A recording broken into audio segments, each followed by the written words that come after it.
A comienzos de la década de los 60, América Latina empezó a debatirse entre tres modelos económicos: el comunista, defendido por Cuba, la Alianza para el Progreso, fomentada por Estados Unidos, y el desarrollismo, promovido por varios economistas latinoamericanos. Al final, esta última tendencia sería la que predominaría en la mayoría de los países de la región. Una década de crisis. En la década del 50, el proceso de industrialización que se intentaba adelantar para América Latina estaba entrando en crisis. Durante los años anteriores, los distintos sectores sociales se habían puesto de acuerdo, lo cual había propiciado un ambiente de reformas y populismo. Pero estas soluciones demostraron ser frágiles y no llevaban pruebas reales de la economía. Esta situación se reflejó en graves crisis políticas y en la gran cantidad de dictaduras que azotaron América Latina durante la década de los 50 y de 60. Es decir, la crisis económica tuvo consecuencias políticas. La Alianza para el Progreso. La Revolución Cubana le dejó como enseñanza a los Estados Unidos que la pobreza y las desigualdades sociales podían ser el caldo de cultivo para nuevas revoluciones comunistas en América Latina. Para evitar nuevos focos revolucionarios, el recién posesionado presidente John F. Kennedy propuso en marzo de 1961 un programa de ayuda económica y técnica para la región, la Alianza para el Progreso. El perfeccionamiento del acuerdo fue llevado a cabo en la reunión del Consejo Interamericano Económico y Social realizada en la Punta del Este, Uruguay, en agosto de 1961. La Alianza por el Progreso buscaba aumentar en un 2,5% el ingreso anual de cada latinoamericano y lograr una mejor distribución de los recursos. Para llevar a cabo este propósito, el programa prometía reformas agrarias, la reducción de mortalidad y del analfabetismo y el mejoramiento de los servicios. Se trataba de una revolución social pacífica que, en un periodo de 10 años, debía cambiar el rostro de América Latina. Una de las particularidades de la Alianza para el Progreso era que la ayuda económica estadounidense sería completada por una cuota que debía proporcionar cada país. Además, los recursos debían ser invertidos en el mejoramiento de las vías y políticas de tipo asistencialistas y no en la promoción de la industrialización.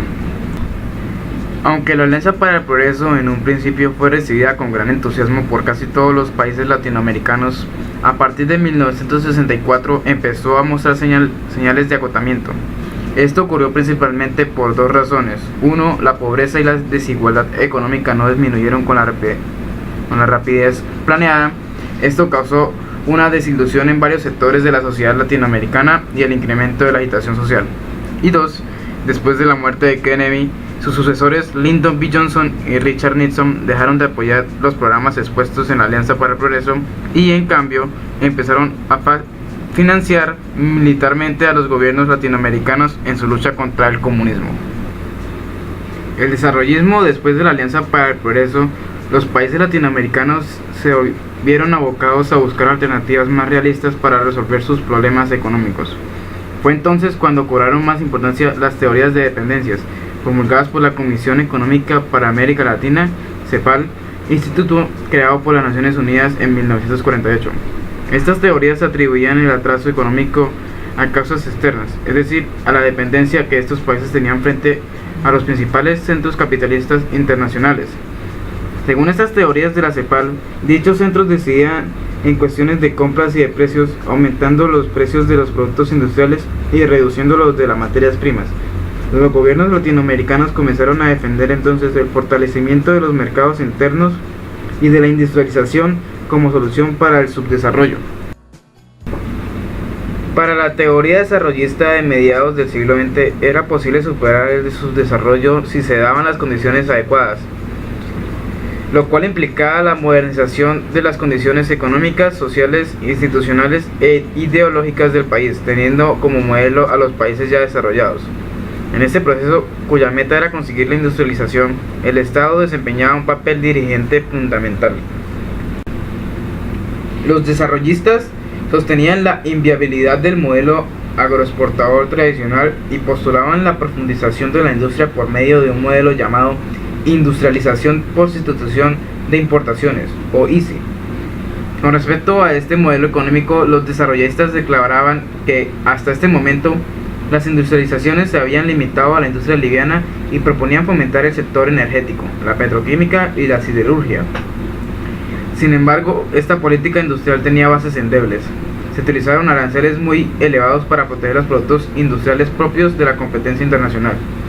Las políticas proteccionistas aumentaron los desequilibrios económicos porque tenían que hacer frente a grandes inversiones que favorecieron el endeudamiento exterior e incrementaron el déficit de las balanzas de pago. El argentino Raúl Pebrich decía que todos los países del mundo estaban relacionados de alguna manera en el papel de la economía mundial. Los países ubicados en el centro, los industrializados y capitalistas, marcaban el rumbo de la economía mundial debido a su gran productividad e influencia en los mercados, las instituciones y el sistema financiero internacional. Exportaban productos industriales e importaban materias primas. Los países ubicados en la periferia no tenían una industria desarrollada y exportaban materias primas. La relación entre los países del centro y la periferia era perjudicial para estos últimos debido a que los precios de los productos manufacturados suben con mayor rapidez que el de los primarios. Así, los países periféricos debían exportar cada vez más para compensar la baja de precios y poder comprar los productos cada vez más caros de los países industrializados. En ese proceso se les llamó deterioro de los términos de intercambio. Para resolver este problema, la CEPAL propuso dos estrategias: adoptar acuerdos internacionales que protegieran los precios de los productos primarios de los vaivenes del mercado y la industrialización de los países subdesarrollados. Dos décadas de contraste, 1970 y 1989. Como consecuencia de las políticas desarrollistas, países como Brasil, México y Argentina retomaron el modelo Easy y tuvieron un auge económico. Sin embargo, tras el rápido crecimiento, a finales de la década de los 70 el modelo Easy entró en una decadencia con el agravante de que las naciones latinoamericanas tenían un altísimo endeudamiento externo. La combinación de estos dos factores, entre otros, causó la crisis económica más grave en la historia del continente. La economía latinoamericana de esta época estaba sustentada en las exportaciones de productos agrícolas como el café en Brasil y materias primas como el petróleo en México y Venezuela. Además, el desarrollo industrial, así como el fortalecimiento de la infraestructura de varios países, se sustentaba en el endeudamiento externo y las inversiones de países como Estados Unidos. Europa era la principal receptor de las exportaciones de los productos alimenticios con aproximadamente el 60%, frente a un 20% de exportaciones hacia los Estados Unidos. La inversión de este país se daba principalmente por el medio de las empresas transnacionales, es decir, compañías que se implantan en zonas donde hay alto grado de desempleo y la pobreza proporciona mano de obra barata, lo que les asegura poca inversión y bajos costos que se traducen en ganancias elevadas. Esta empresa opera además con ciertas ventajas como protecciones aduaneras y políticas fiscales favorables. Crisis petrolera y el declive económico. En el año 1973, la Organización de Países Productores y Exportadores de Petróleo, OPEP, decretó una reducción en la producción de crudo y en un alza en los precios, lo cual ocasionó una grave crisis en los países industrializados. Por lo tanto, estas naciones entraron en una recesión o declive de la actividad económica que se extendió por todo el mundo y dejaron de invertir y comprar en los productos de los países latinoamericanos, generando en ellos inflación y devaluación. En México se redujo la producción agrícola, lo que obligó a una importación masiva de alimentos. En Perú se redujo el modelo de protección a la industria nacional, implantando desde la llegada al poder de los militares en 1968 y se incentivó la inversión extranjera. Sin embargo, el desempleo y la inflación, así como las deudas externas, se incrementaron notablemente. Argentina, que venía con un crecimiento económico sostenido y progresivo, aumentaba su actividad industrial desde los años 60. También entró en recesión. Estos problemas, a los que se sumaron las políticas económicas equivocadas implantadas por los regímenes militares de diferentes países a partir de 1976, ocasionaron conflictos entre los gobiernos y los sectores obreros y campesinos. Por su parte, Venezuela fue una de las pocas naciones latinoamericanas que no vio afectada su economía durante la crisis. Esto debido a que el país era miembro de la OPEP y por lo tanto el aumento de precios de petróleo lo favoreció. La década perdida en América Latina. En América Latina, las décadas de los 60 y 70 se caracterizaron por la entrada de una gran cantidad de préstamos, con lo cual se incrementó la deuda externa. Dichos capitales sustentaron parte del crecimiento económico de algunos países de la región. Sin embargo, buena parte de este dinero no se utilizó en inversión, sino en gastos militares y en el sostenimiento de la burocracia locales. A finales de los años 70 y como consecuencia de la recesión mundial, las economías latinoamericanas entraron en crisis, debido al incremento de los déficits fiscales y el aumento de las tasas de interés en los mercados internacionales del capital. Los ingresos que generaban las exportaciones se dispusieron en función del pago de la deuda externa, lo cual redujo la capacidad de los países para importar los productos que necesitaban. Por otra parte, los gobiernos se endeudaban aún más para poder pagar sus acreencias anteriores. El resultado fue la inflación y el desequilibrio financiero. La situación anterior se agravó en la década de los 80, motivo por el cual muchos países de América Latina se declararon incapacitados para pagar la deuda externa. El primer país en enunciar la moratoria fue México, en 1982. Al poco tiempo hicieron el mismo anuncio Argentina, Brasil y Chile. La respuesta de la banca internacional fue cancelar los préstamos hasta que no se solucionara la crisis, lo que agravó aún más la situación de los países endeudados. En estas circunstancias, el Banco Mundial, el Fondo Monetario Internacional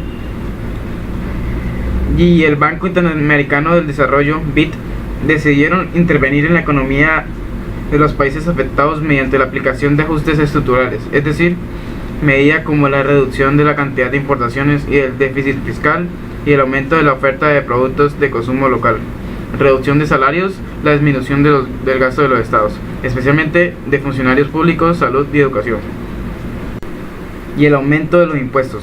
La consecuencia inmediata fue el crecimiento del desempleo y de la pobreza, lo que agudizó enfrentamientos sociales. Con estas medidas se logró una relativa estabilización de la economía, aunque el costo social fue muy alto. Sin embargo, y a pesar de estas políticas, la crisis se recrudeció en 1986, cuando de nuevo muchos países se declararon insolventes. Para solucionar esta situación, el gobierno estadounidense lanzó el Plan Baker, el cual endurecía los recortes fiscales que debían realizar los países latinoamericanos.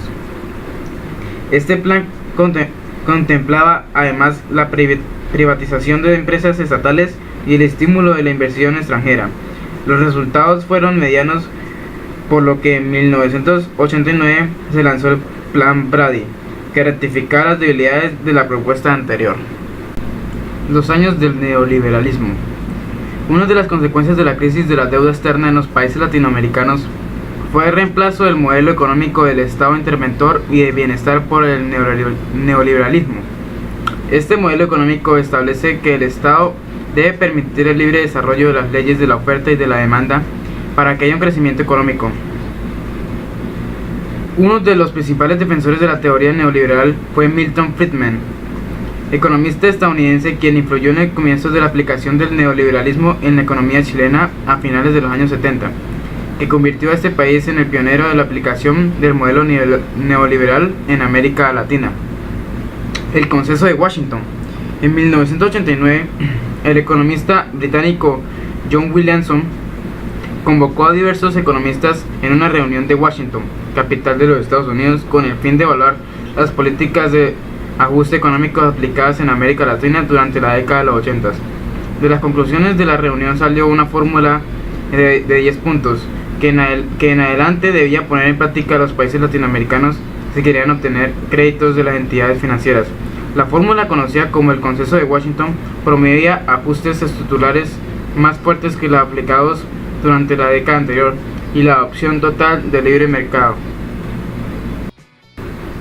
Durante los años 90, todos los países latinoamericanos aplicaron con rigurosidad esta fórmula. Entre 1988 y 1999 se realizaron 755 privatizaciones en el continente, lo que alivió el fisco y permitió el financiamiento de parte de la deuda externa. Asimismo, la inflación promedio bajó de 130% en 1989 al 14% en 1994. La inversión extranjera aumentó de 13.400 millones de dólares en 1990 a 57.000 millones de dólares en 1994, y los índices de crecimiento económico de la región pasaron de 1,5% entre 1985 y 1990 a 3,5% entre 1990 a 1995. Sin embargo, el lado negativo de estas políticas fue el aumento del desempleo, la pobreza, la desigualdad social y la reducción del acceso a servicios como la educación y la salud. Algunos economistas como Joseph Stiglitz y el filósofo Noam Chomsky, ambos estadounidenses, criticaron de manera muy fuerte estas políticas por considerarlas una clase de extorsión ejercida sobre países con problemas económicos y una vía para la explotación laboral de los trabajadores latinoamericanos. La integración económica regional. La adopción del neoliberalismo estuvo acompañada de la activación de los mercados regionales y bloques económicos, cuyos objetivos es crear áreas de libre comercio. Aunque en la década de los 60 aparecieron los primeros bloques con fines comerciales, estos no operaron en la práctica. El interés por crear mercados regionales libres de aranceles volvió a tomar fuerza a finales de la década de los 80, cuando Estados Unidos propuso la creación del Área del Libre Comercio de Américas, ALCA. Luego de intensas negociaciones, el proyecto fue rechazado a inicios de los siglos XXI por países como Brasil. Desde ese momento, Estados Unidos y otros países americanos han optado por negociar tratados de libre comercio, PLCs. El primero fue el Tratado de Libre Comercio de América del Norte, o NAFTA, por sus siglas en inglés, que congrega a Canadá, Estados Unidos y México. Luego encontraremos el TLC con Chile, que empezó a funcionar en 2004, el TLC con Perú en el 2009 y el TLC con Colombia en el 2012. Los bloques regionales comerciales se pueden dividir en 4. Primero, la NAFTA, que entró en vigencia en el Convenio de Libre Comercio firmado entre los Estados Unidos, Canadá y México, y se convirtió en uno de los más poderosos en razón de la fortaleza de la economía estadounidense. El segundo, Mercosur, un bloque regional creado en marzo de 1991, inicialmente estaba conformado por Argentina, Brasil, Paraguay y Uruguay, pero en 1996 Chile y Bolivia se adhirieron en calidad de asociados. Su objetivo es mejorar el desarrollo socioeconómico de sus pueblos, aunque también presenta implicaciones políticas, principalmente en el apoyo al fortalecimiento democrático de sus miembros. El tercero, el Mercado Común Centroamericano, el MCCA, fue creado en 1960 por Guatemala, Honduras, El Salvador y Nicaragua. Sin embargo, durante los años siguientes no se logró consolidar la integración debido a la fragilidad económica de la región. Solo hasta 1990 el MCCA restauró sus objetivos de impulsar el desarrollo de sus miembros. Y cuarto, la Comunidad Andina de Naciones, OCAN, aunque en 1969 Perú, Colombia, Ecuador, Bolivia y Chile firmaron el Pacto Andino con el que se creaba la CAN, esta estuvo inactiva hasta el año 1992, año en el que se firmaron tratados que permitían el libre tránsito y circulación de personas y mercancías entre los países miembros. De los países fundadores, Chile se retiró en 1976, Venezuela se unió al pacto en 1973 y luego se salió en 2006. América Latina y la globalización. La posición de los países de América Latina en el mundo en el siglo XXI no puede comprenderse si no se tiene en cuenta las transformaciones que han ocurrido en el orden económico internacional y que dieron lugar a la globalización económica. Los efectos de este nuevo orden económico sobre la América Latina han tenido dos matices. Por una parte, el fenómeno atrajo grandes inversiones que generaron crecimiento económico en los países de la región.